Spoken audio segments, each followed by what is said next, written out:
Hey girl, welcome to the Win a Pageant podcast. I'm your coach, Alycia Darby, and today's special guest is Stephi Williams.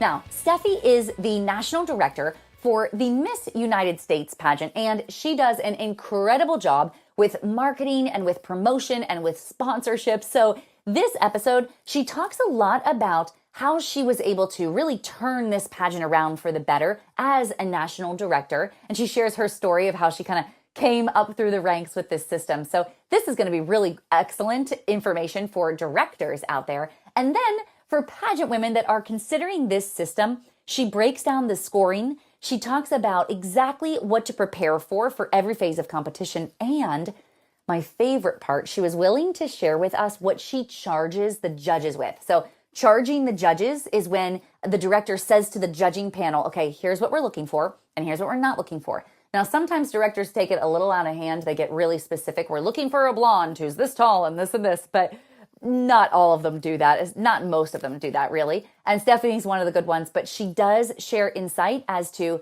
some interesting little piece. I'm going to let her share the whole story with you. And finally, one of my favorite parts of this episode, she actually shares what she wishes every one of her contestants would show up to the national pageant with. So without further ado, here is Steffi. Hi, Steffi. Welcome to the Win a Pageant podcast. Thank you so much for being on today.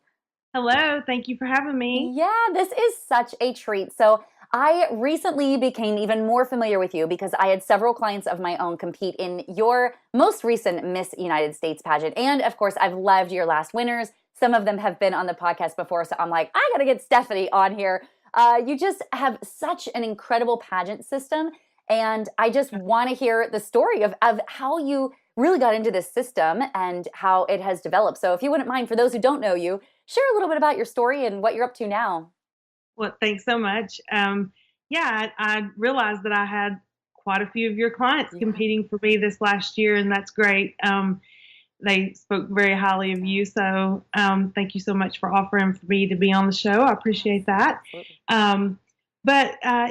So backing up to my story, especially with this system, I actually had another pageant system that I created myself prior to directing for Miss United States. And I was just doing local pageants here and there, and then regional, and created my own company, Crown Garland LLC, and that actually, Crown Garland means Stephanie. That's my name. So I decided to find the meaning of my name, and there, Crown Garland. I like that. I'm just going to go ahead and name my company after my name.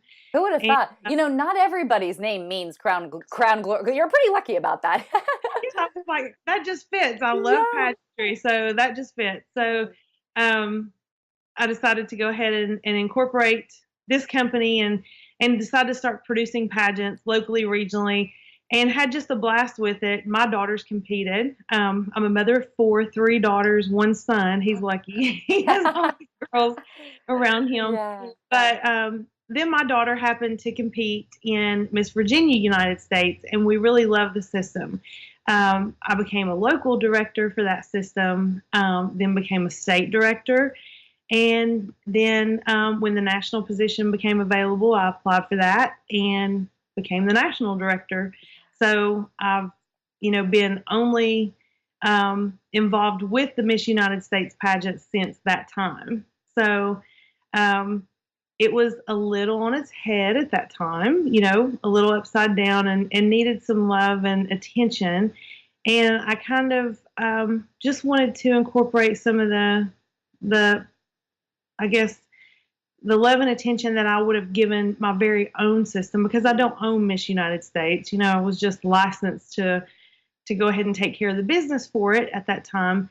And I wanted to incorporate some of the love and care that I would have given my very own system at that time to Miss United States. And I really feel like, the special attentions that we've given it, especially in the marketing department, have really set it on fire for these last 2 years, especially. So I'm very proud of where that it's taken off to, and being on the cover last year of Supermodels Unlimited magazine and getting that cover this year of Pageantry magazine. That was a huge accomplishment. So I'm really proud. Yes, it has come really far. Now, tell me, Steffi, how long have you been the director at the national level for the pageant? For 2 years now. This will Okay. be my third year, going into the third year. And how many years have you been involved in this system from the beginning? When was your daughter competing? In 2007, I think. Oh, wow. So it's been Yeah, like long over time. 10 years. Yeah. So you really, and I just love, it makes sense to me that being at the level that you're at and where you're kind of bringing this pageant, that you have had experience from all the different angles, right? So you've been the pageant mom, then you've been the local director, the state director, now the national director. You've really seen it from many different, and a lot's changed in pageantry in that decade. So you've really followed it as it's grown. So it's awesome having you at the helm of this pageant now. So let me ask you this: one of the things you mentioned marketing, but one of the things that Miss United States, and in my opinion, from my perspective, it's known for having a lot of sponsors, having a really glamorous prize package. A lot of the women are really after that. And while all of that remains true, there's still a really great sense of community with all of the women. So Yes. I'm curious first if we could touch on, as a national director, what have you done that has really allowed marketing to open up? Like, what have been your keys to make this pageant the success that it is and get the sponsorships that it has? Coming in, one of the things that was unfortunate is that we didn't really have a prize package for this system. And even though I know in my heart a lot of girls that look at different pageants and they try to decide which one they want to do, they really could care less about a prize package. I feel like once you make it to the national level, you deserve stuff. And as a woman, I want stuff. Yeah. I win a national pageant, I really want to get something for it. And I think that, you know, sponsors in the industry, they want to give you stuff to put their name out there too. So we were looking for a real marketing director. That's one thing that this whole organization lacked, was having a complete administration. We never had a complete administration. We didn't have a real operations director with an education. We didn't have a real marketing director with a solid education in marketing. So the first thing I did was hire a real staff. And we put a marketing director with an actual education in marketing in place. And she just went to work and, said, this is what we can do for you. And we put a great marketing package together. And, we got some great in-kind sponsorships traded off for what the girls could do. And the girls really worked hard. And, it was unfortunate that we had a national disaster to happen, but the flooding in Louisiana, it happened, and the girls, they just went to work like crazy. Across the country, it wasn't just the national girls, it was state girls and local girls in the system, and they were trading their crowns for hard hats. And, it did not take just a moment for the recognition of a few people in some large organizations to say, are those beauty queens? What are they doing? Are they're out here working like, they're men with these, getting this water up, and they're bringing in these supplies like crazy. What's going on? And they were like, oh yeah, that's the Miss United States organization. And they were saying, are you kidding me? And they were calling every day saying, Steffi, can we go? And I'm like, girls, safety first, yes. But my state directors were calling saying, what else can we do? So we had Thomas Morstead with the New Orleans Saints. They took notice to what we were doing, and they offered us to join forces with What You Give Will Grow and Team Comeback Kid, his organization. And we just jumped in there with Southwest Airlines, and these girls jumped in and started gathering school supplies for all the victims of those floods down there.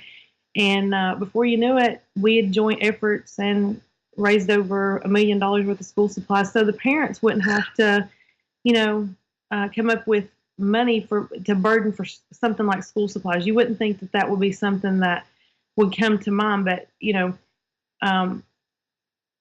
clothing and things like that were being sent down there in abundance, and it was getting just overstocked. And we thought the children need to get back to school. They need their educations.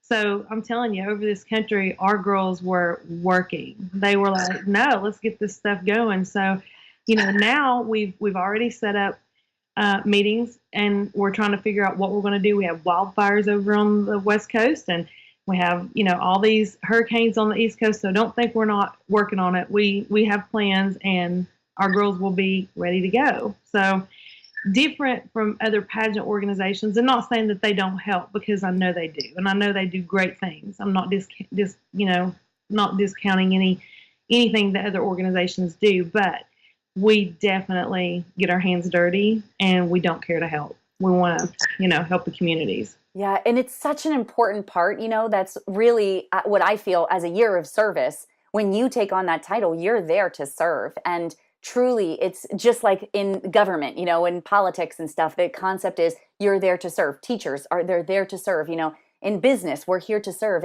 And pageantry is no different. I think there's a big misconception about you get a big title and then, you're just swept off to photo shoots and red carpets.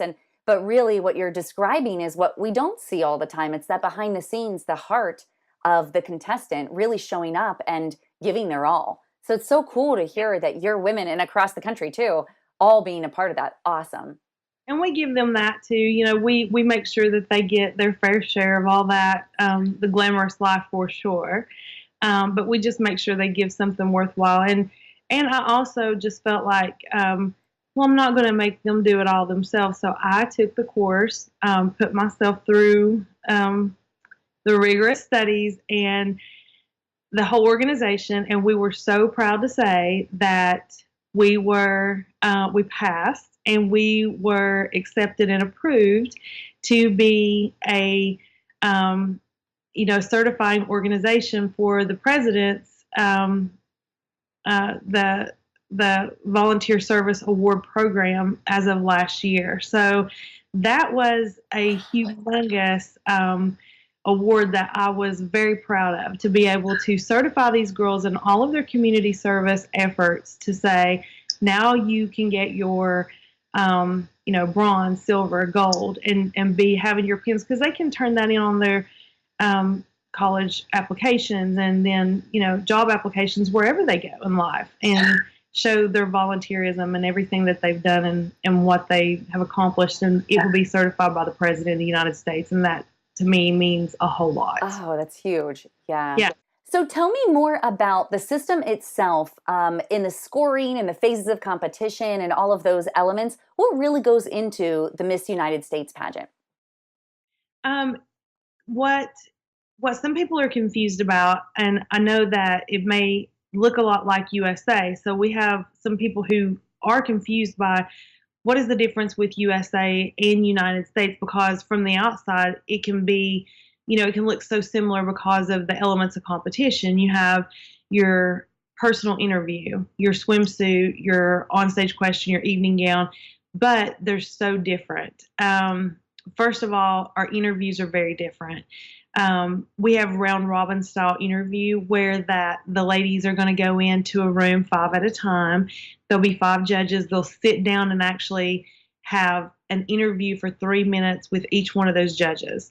And, so sometimes that spooks girls, because they're thinking, you may not have to stay in interview for that long. That's so long. With most pageants, it's, a panel style interview, but really it goes by so fast, and it gives you more time to speak individually with those judges.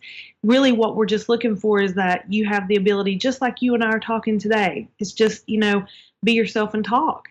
And then, we have the swimsuit competition. I know that a lot of pageants were giving up their swimsuit competition, and it was controversial.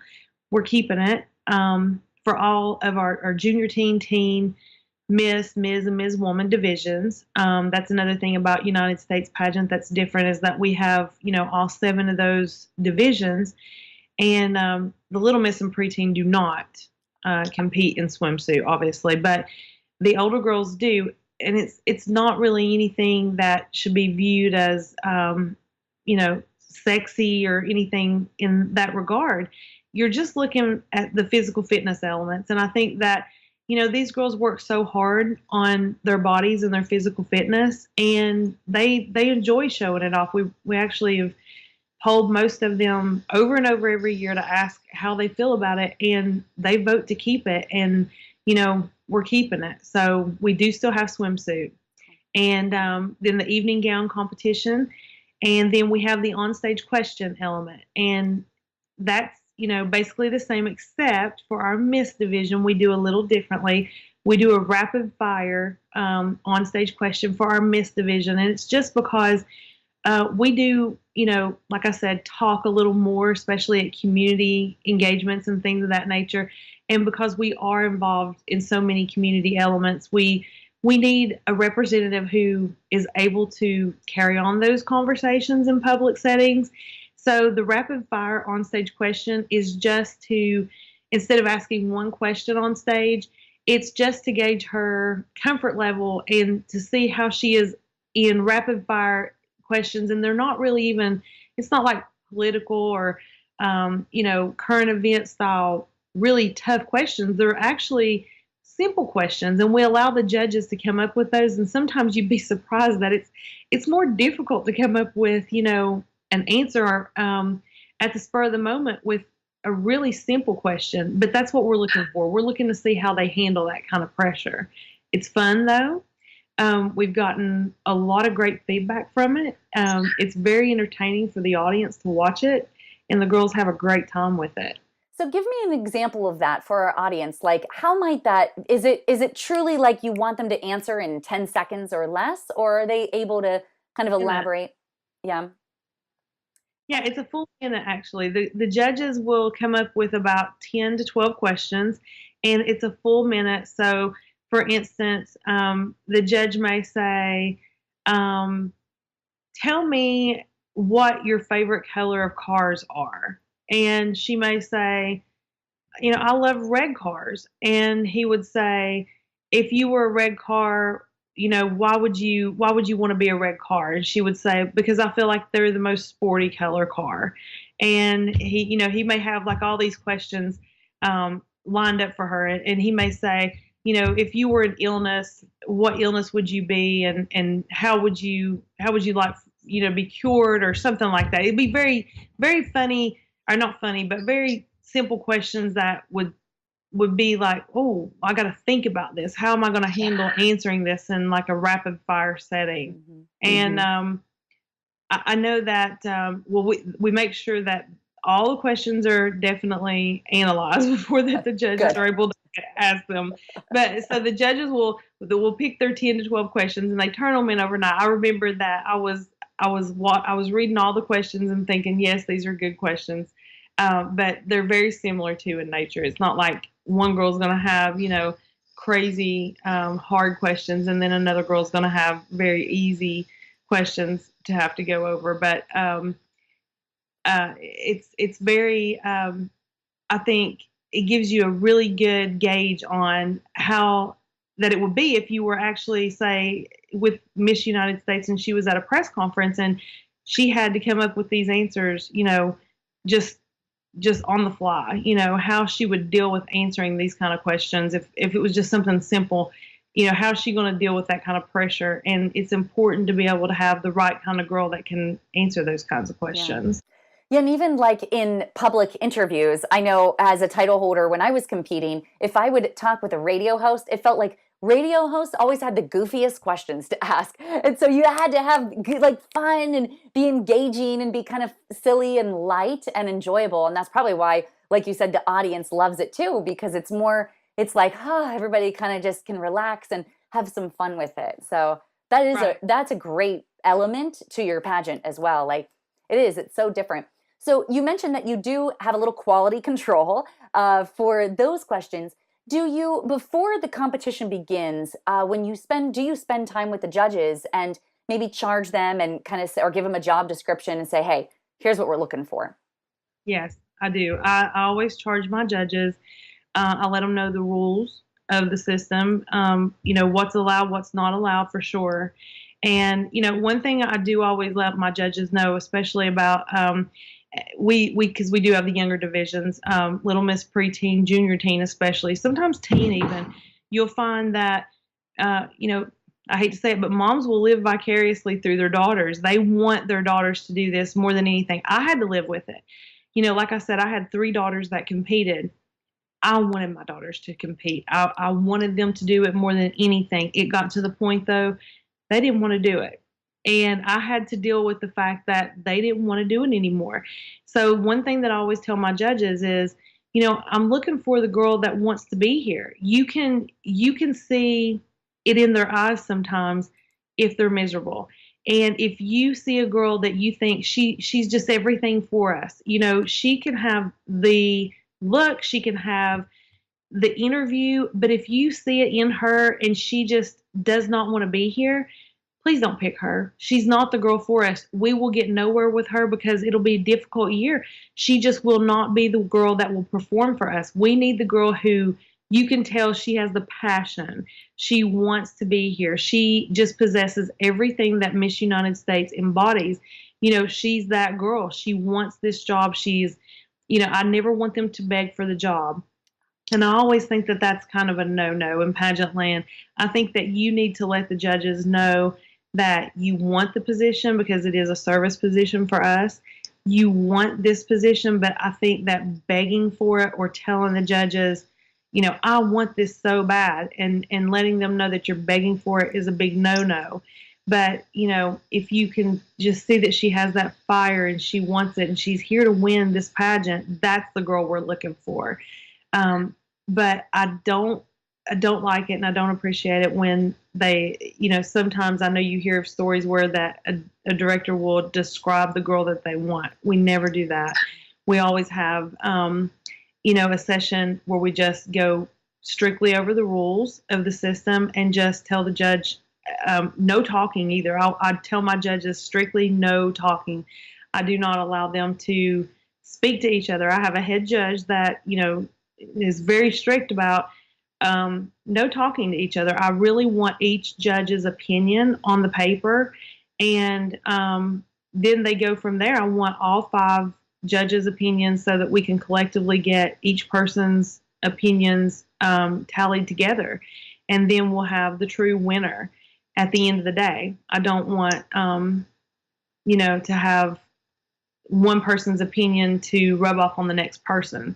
So it's, you know, each person for themselves, and then at the end of the day, the true person wins. Yeah. So it's truly a high score wins, right? So you take all of do you drop high and low? Do you take an average? How's that work? No, when Isabella Lockwell created this pageant system, she came up with what I feel like is the perfect scoring system. It's actually 25, 25, 25, 25 is how that we discuss it within the internal measures of the system, 25% for each competition. And so we do not drop the highs and the lows at all. We keep them. And the reason why is because I feel like, you know, this pageant scoring system can allow, if a girl, if a delegate may lack in one area, she can completely come back in another. That's the reason why I say to these girls who may think, well, my body's not perfect. I'm just not as great in gown, or my interview is not as perfect.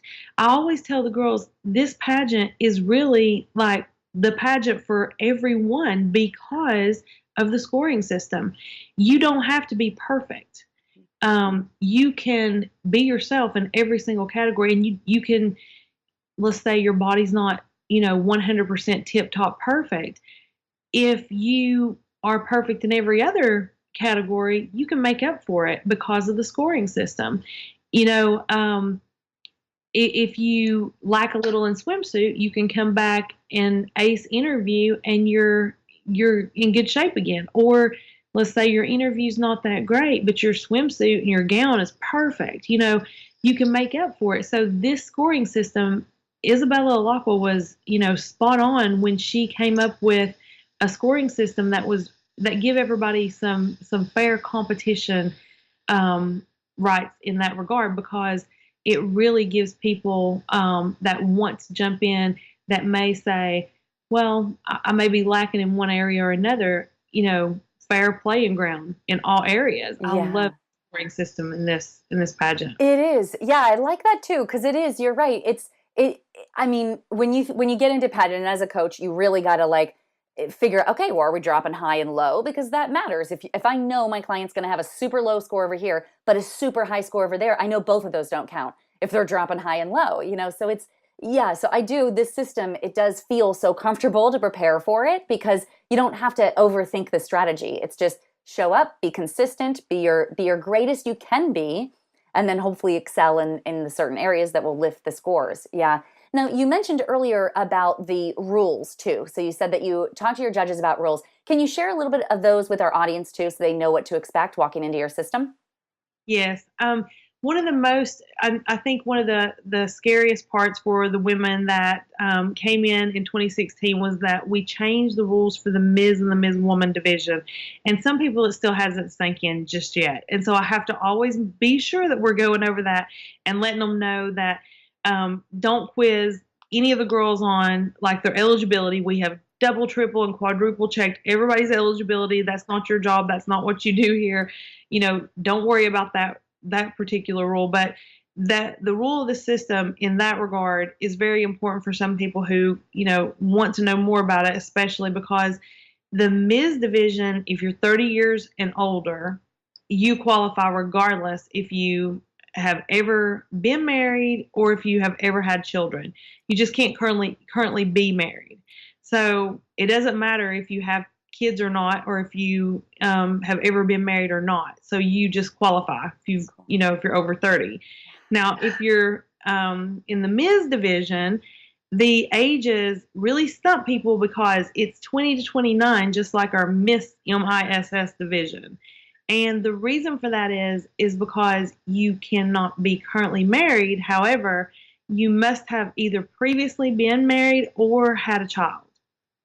And the reason why is because previously in that Ms. division, the way it was set up, you could completely skip being in the Miss division and jump over to the Ms. division because it was less competitive, and just jump in there and compete over there, whether you have been married or had a child. And that's just not fair.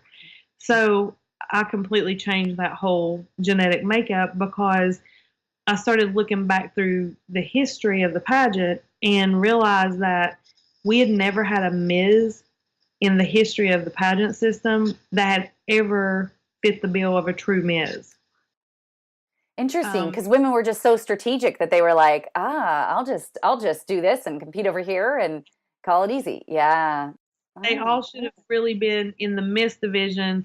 And it's not fair because the women who had always entered that pageant who fit the bill to be a real Ms., that's not fair because you can't take a woman who had a child and her body's different, or who had been through a divorce and then her mental capacity was different, and expect for her to compete against the girl who should have been in the Miss division, who's never lived that life or who's never given birth. I mean, that's not a fair playing field, and it had to be fixed. So that's the reason why we fixed it. Now, the numbers haven't picked up in that group just yet, so it's still a little, low.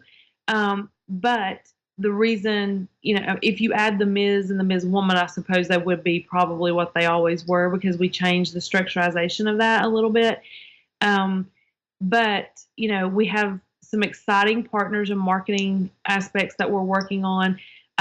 We have decided to work with this wonderful man who's the fiance of one of my former title holders, Dr. Rowland. He is amazing. And we have brainstormed a little bit of how to work with some, maybe small groups or large groups. And he and I hopefully can get together soon and talk some more about it.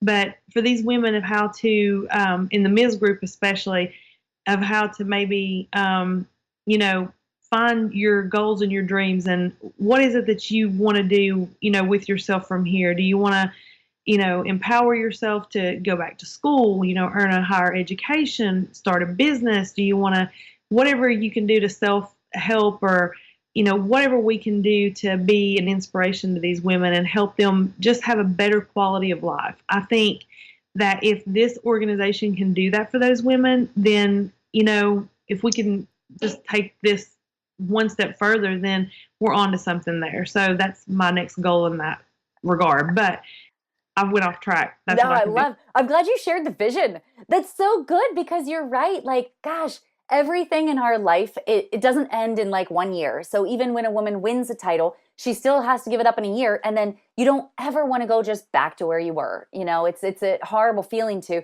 have an entire year of pageantry, but without a vision of where is this taking me, and how is this getting me to my next career goals, or educational goals, or whatever may be next for them. Then yeah, so it's so cool that Because that's that group too, because that group, they always,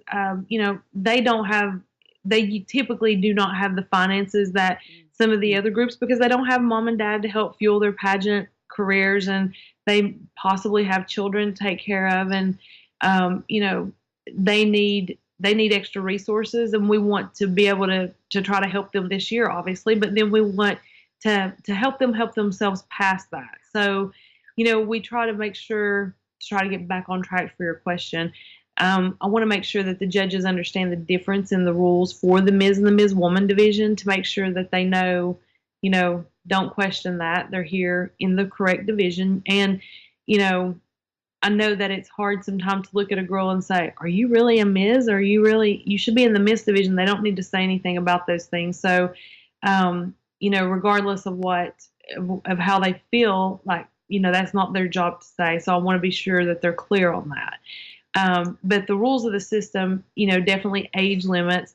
Also gowns. We're still kind of conservative in those kinds of, maybe some pageantry is as tip the iceberg, but not in this system. We're still a little conservative. We want a junior teen's gown to look like it's appropriate for a junior teen, in a swimsuit, and the teen to look like it's for a teen, and the miss to be appropriate. And they still need to touch the ground in those divisions, and be a gown, and so it's still very glamorous and very conservative in this pageant system. Yeah, that's cool. And I would definitely echo the glamorous. When I think of the Miss United States pageant, that's the thing that I'm like, oh, it's so glamorous. But you're right, it's not trashy.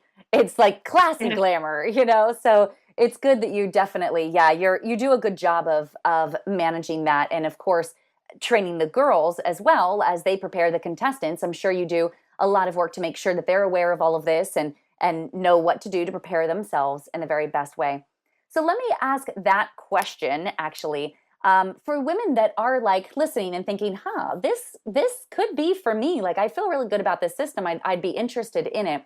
Can you speak a little bit to how do people get into your system? Is it at large? Are there locals and states? Share a little bit about the infrastructure. We do still have some at-large titles available for now. We actually have a application process going on for state directorships. It's on our Facebook page. We have a few state director positions available, and we're taking applications for those through October the 1st only, and then interview rounds will begin to fill the ones that we can. After that, we're revamping like this whole new website infrastructure too for all of the state websites. We just redid our national website, and it's missunitedstatespageant.com. And so then we're redoing all of the state websites. I like consistency. When we redid all the logos for this system a couple of years ago, I like consistency. I think that branding is huge, and I think that's why our marketing has been so successful. But so the state websites will exist regardless of whether there's a state pageant or not. But what the plan is, and that's if the Lord blesses us all to stay healthy, and I'm hoping that that's the case. But the plan is that any state that we do not have a state director in the position early in October to take over, is that our team will go and try to execute a pageant in that state. If for some reason that does not happen, that we don't have enough interest to do a full-on pageant in each state, we will go ahead and assign a person at large, but they can go ahead and apply from the national website for all states. Wow. Okay. So it sounds like still varied and it's still kind of coming up. So at the time of the airing of this episode, the best place for people to go to learn about their own state is missunitedstatespageant.com. Is that right? Right. Cool. And I'll make sure that I link that up in the show notes so people can just click right below the video or below the episode and just head right to there so they can take a look for their specific state. So as a national director and as a former director of local and state and even as a mom, I'm curious to know now for your system, what would be the one thing or maybe the couple of things that you wish that every one of your state title holders would do in order to prepare them in the very best way for the national pageant, to take on the national title? I really wish that everybody would take a lesson in love because, this year I think was a little better than last year even, and I think that we're getting better every year. But bullying seems to be like everybody's platform. But is it getting any better? I think I had a conversation just a couple of days ago with one of the judges from the national pageant, and she said, surprisingly, out of like 200 girls, that at an interview she had interviewed like 112 of them. Their platform was like anti-bullying. Wow. And it made me wonder why we had so many mean girls. And it made me a little sad. Because not as bad, though. Like I said, I think we're making a little headway, thank goodness. But it seems like going into the pageant, I think that we need to, what I would like for girls to work on would be how they act after the pageant. Because going into the pageant, it looks like people are happy and excited. And I know that's because everybody, they want to make a good impression on, especially myself, my staff, and whoever the directors are going into whatever pageant that you're doing. But how you behave after the pageant, remember that people are still watching you. And, I remember saying a few times, and I know my staff has said a few times, because you always say, you see these girls and you think, oh, she's great and her family's great and they're wonderful. And if I get them, I'll be blessed to have them this year. And then the aftermath, and you're thinking, oh, well, good. Yeah. And then you hear things and you hope they're not true about how that they've been and treated, the girl who won.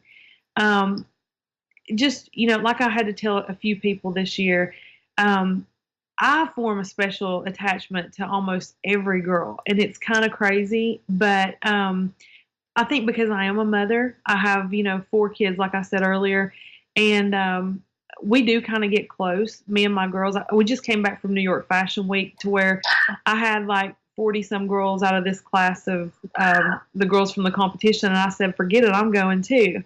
And since they were all going, I wanted to be with them. And like I had to tell several girls from this year, it doesn't matter who came out with the tallest, shiny hat on their head. I love all of you, and we're going to do great things all year long, even as state and local queens, because I stay so involved with all of them. But I just want them to understand and for it to resonate that just because you don't get to be the national queen this year, don't be mean to the girls who were victorious, because unlike other systems here, and maybe some other systems do allow it, but I know, maybe USA and America don't, but we still do for right now.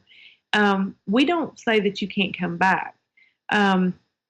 All divisions except for teen and miss, we have regional titles that we allow our girls to come back. And, teen and miss if you live in another state, or you can qualify for another state to take an at-large title, we allow them to come back. And I think perseverance is key. If you don't, succeed the first time, then just dust yourself off and try again. Don't be mean to somebody because of it.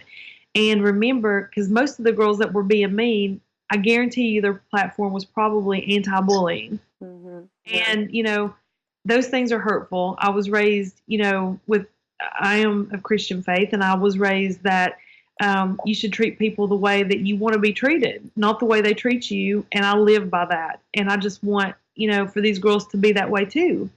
And so I always try to definitely be the mother and to tell them, don't act like that.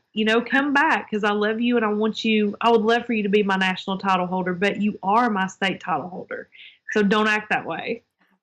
Yeah, that's good and so true, because you're right. I mean, just like anything in life, we are moving toward a big goal or a big achievement. There's so much hope and there's a lot of excitement carried in that hope. But whatever you're full of comes out when you're bumped. So if you get knocked off that axis or knocked off the track toward that goal, and you're full of garbage or you're full of hurting yourself, then that's going to be the thing that comes out rather than that place of love. So I love that you're describing that as, patience, kindness, goodness, gentleness, self-control, all of the elements of a healthy place of love, so that it doesn't come out as nastiness. Rather, I always train my women, like, get to become friends with the woman that wins, because you want to be her next year. You want to be able to call her on the phone and, hey girl, how's it going? And is there anything I can do to support you? And where are you at this time? Those types of elements. So anyway, Stephanie, I so appreciate you. Thank you so much. Before we say goodbye, if you could just, again, share any of the social media or website information that's the best place for girls to go to follow you or to get more information about the pageant. Yeah, it's MissUnitedStatesPageant.com. And on social media, on Facebook, each girl actually has their own Facebook page. So you can find each girl at like Miss United States, Miss Teen United States. Each girl has their own. And we have an organization page at MissUnitedStatesPageant.com. Or Miss United States Pageant, sorry. Perfect, good. I'm going to link all of those up in the show notes for people too, but I wanted to make sure that they heard them directly from you. So Stephanie, I just want to take a moment to honor you for the work that you're doing, because I know that it is not easy. And it is a round-the-clock, round-the-year type of job. You're managing people, you're managing tasks, now you're managing staff too, you're managing marketing, you're doing a little bit of everything. But as the pageant whisperer that you are, I know that you are the woman for the job. So I'm so glad. Thank you again. I'm honored to have you on the podcast. Thanks for being here. Thank you so much for having me. Appreciate it.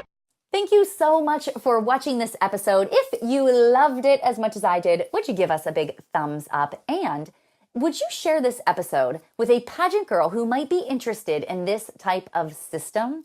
It's so fair because it's 25% across all areas of competition. And one of my favorite parts of this pageant is that you get to come back.